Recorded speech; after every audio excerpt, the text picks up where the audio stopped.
Sosiologi pengarang, sosiologi karya sastra, dan sosiologi pembaca. Sosiologi sastra memberikan fokus kajian pada keberadaan karya sastra, tidak terlepas dari adanya hubungan timbal balik antara tiga aspek, yakni pengarang, masyarakat, dan pembaca. Rein Welek dan Austin Warren serta Lanwat menjadikan hubungan tersebut dasar pembagian sosiologi sastra. Rein Welek dan Austin Warren dalam bukunya Theory of Literature pada tahun 1994 menawarkan adanya tiga jenis sosiologi sastra, yaitu sosiologi pengarang, sosiologi karya sastra, dan sosiologi pembaca, serta pengaruh sosial karya sastra. Teori Karl Marx. Karl Heinrich Marx lahir di Trier, Jerman 5 Mei 1818. Ia adalah seorang filsuf pakar ekonomi politik dan teori kemasyarakatan dari Rusia. Karl Marx lahir dalam keluarga Yahudi progresif di Trier, Rusia. Sekarang adalah Jerman. Marx percaya bahwa kapitalisme yang ada akan digantikan dengan komunisme. Masyarakat tanpa kelas setelah beberapa periode dari sosialisme radikal yang menjadikan negara sebagai revolusi kediktatoran proletariat, yaitu kaum paling bawah di negara Romawi. Marx memandang sastra sebagaimana politik, ideologi, dan agama adalah wilayah superstruktur. Keberadaannya bertumpu pada basis ekonomi atau infrastruktur.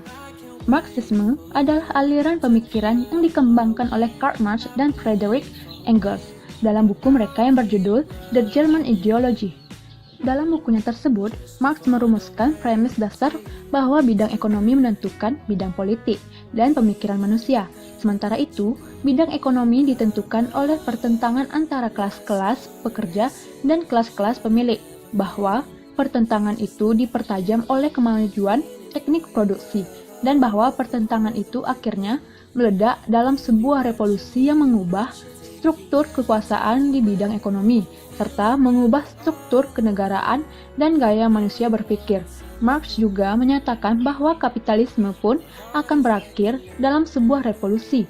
Tetapi, revolusi itu berbeda dari revolusi sebelumnya, akan menghapus perpecahan masyarakat ke dalam kelas-kelas yang saling bertentangan, dan dengan demikian menghapus hak milik pribadi dan menghasilkan masyarakat yang sosialis. Marxisme ini menunjuk pada aliran pemikiran, ajaran yang dikemukakan oleh Marx tentang masyarakat, sementara komunisme adalah nama gerakan atau kekuatan politik partai-partai komunis.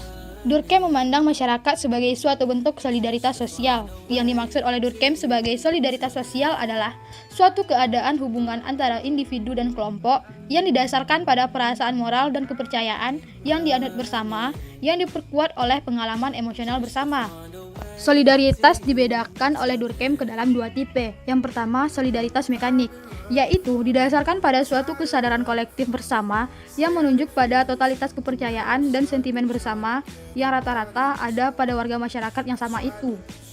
Yang kedua adalah solidaritas organik, yang terbangun karena adanya pembagian kerja yang semakin rumit dan kompleks, sehingga tingkat saling ketergantungan semakin tinggi.